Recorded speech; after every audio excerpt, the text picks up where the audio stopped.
At just 17 years old, twin sisters from Somalia are at the front line of speaking out for refugees, but they're also making strides in the medical field. Tonight we take you inside the story of the Somalian twins. Dan Rascone joining us live. And Dan, why do these girls want to be doctors? Well, Mark and Chana, they say it's the best way they know how to help children from their homeland. But even though they were born and raised here in Utah, it hasn't been easy fitting in.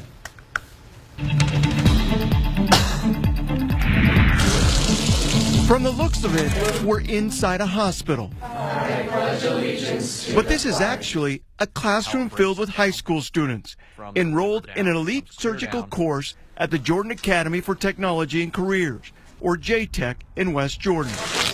And two students 0.9 sodium chloride making a name for themselves. 1, 2, 3, 4. Asma Dahir and her twin sister Anissa, refugees from Somalia who both have big dreams of becoming pediatric surgeons, so that one day they can return to their home country to help. It's just so sad to see that children, the ages of like newborns to like 5 or 10 years old, they have so many complications, physically and mentally. We need to embrace our children and grow our youth, because the youth are the new leaders. It was back in the early 90s when the girls' parents fled the war-torn country of Somalia and ended up in a refugee camp in Kenya.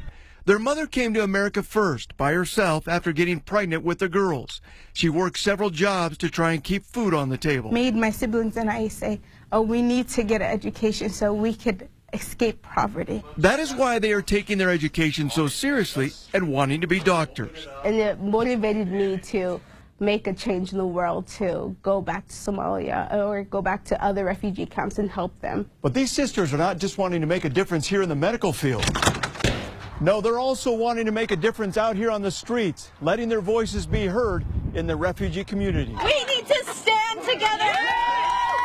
At just 17 years old, the sisters have joined in several recent major protests in Salt Lake for refugee rights. As a Muslim, female, Black refugee, I feel obligated to speak for my rights. I feel like it's crucial to let your voices be heard. The girls say people need to be educated about refugees. I've been treated really bad. I've been called a terrorist. I've had my hijab ripped off. I've been bullied. I've been harassed so many different ways because of my identity.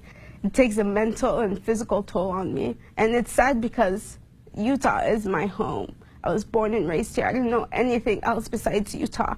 And to see that I am not safe in my own home, in my own backyard, it's just horrifying. People are afraid of the unknown.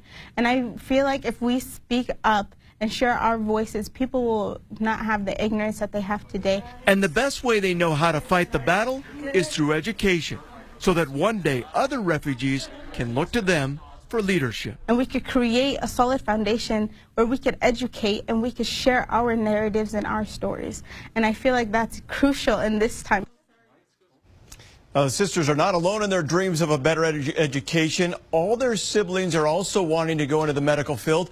They hope to one day create a nonprofit organization to help kids from third world countries. For more on this story, go to our website, KUTV.com, click on features and insights.